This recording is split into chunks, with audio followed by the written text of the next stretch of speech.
Number 32. Explain why pushing down on a book as you push it across the table increases the force of friction between the table and the book. Well, when you talk about friction, you're looking at the equation. Friction force is equal to coefficient of friction times normal force. You have to understand that normal force is the support force acting on a surface. Normal force, when you push on the book, would have to increase because you're pushing down. You are adding an additional downward force to the book.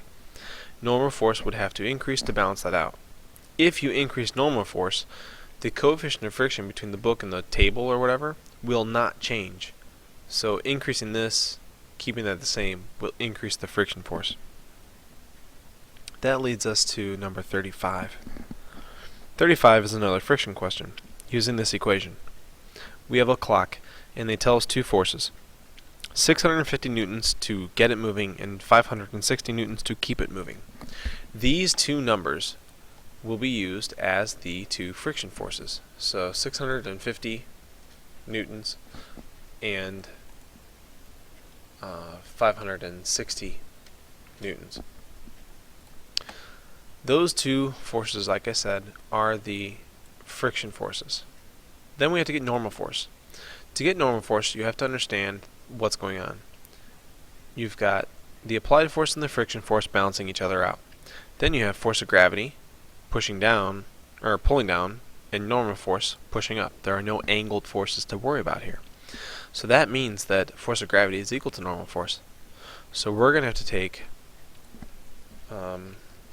force of gravity, which is equal to m times g. And that's going to give us our normal force. So we'll take the 95 kilograms and put it here with g, and I believe it comes out to 931.95, I think. I could be a little bit off there. And you'll put that in here, assuming that I have my number right, 931.95 newtons.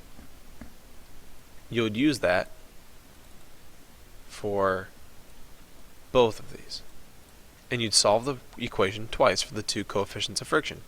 The static friction, which is stronger, will be 0.7, I think, and the kinetic friction, which is weaker, will come out to 0.6.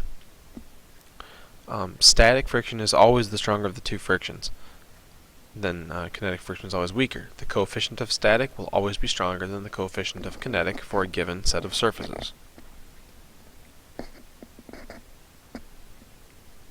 Number 37 is a much bigger question. Let me lay some things out. In this problem, you are pushing a block up against the ceiling, which is very different compared to what we normally do. We are pushing up at 85 newtons at an angle of 55 degrees. We know that the block is 4 kilograms, and we know that it's accelerating at 6 meters per second. We want to find the coefficient of kinetic friction between the block and the ceiling. So there's a lot of things we need to do. We need to identify the vertical forces, and then we need to identify the horizontal forces. This will allow us to get the coefficient of friction. So vertical forces first. This is your 85 newtons at the 55 degrees. You need to use SOHCAHTOA to break this down into an X and a Y. Doing this, we find we get a, let's see, this is 85 newtons. And then I do not remember the answer to how much this one is. It's bigger. Though this is 69.9 newtons. And the horizontal is 48.8 newtons. So that helps us with that. And then we have to figure out another vector. We'll do force of gravity next. Force of gravity here, we can take our 4 kilograms and multiply that by g to get force of gravity. That comes out to, I think, 30 point... No. What is that? Oh, hold on. I'm going to calculate. When you multiply 4 times 9.81, you get 39.24 newtons.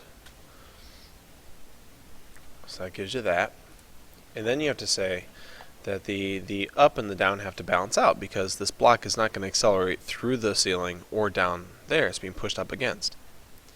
So for up and down to be balanced, you have almost 70 here to almost 40 here. You're going to need around 30 down additionally to balance out. That is your normal force. And this is where this problem is different than other problems, and that is that normal force in this case is pointing down. Normal force will always pick up the slack. If you've got more force this way, normal force goes the other way. Okay? It makes it balance out. And this comes out to, you know what? My memories are clicking in. This is not 69.9, it's 69.6. Sorry. And then, so this is going to be, this is going to be, I think 30.34 or something. Yeah, that's it, or 3.36, that's what it is. 30.36 is the normal force.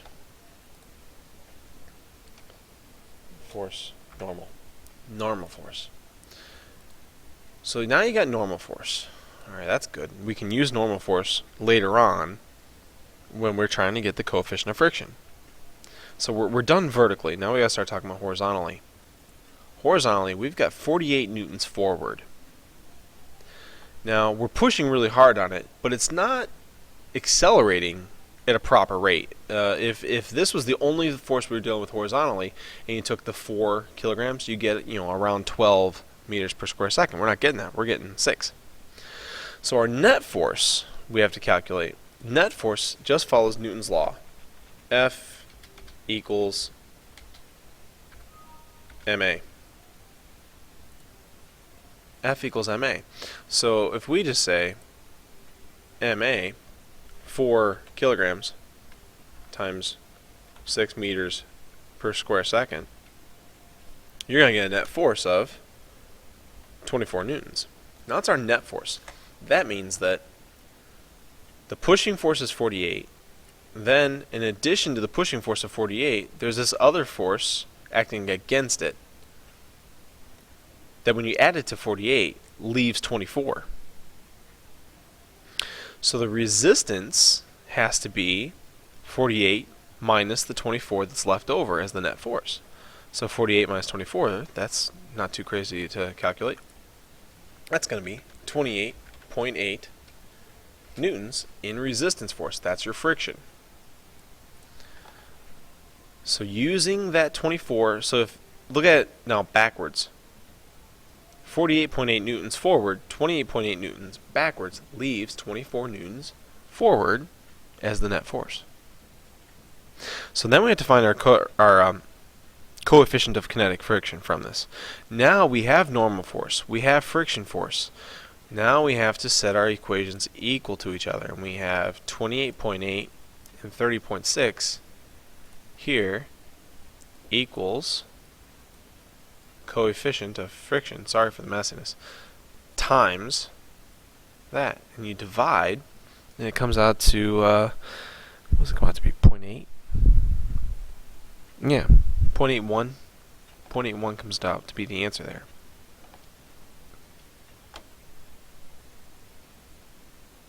That'll be enough for this recording.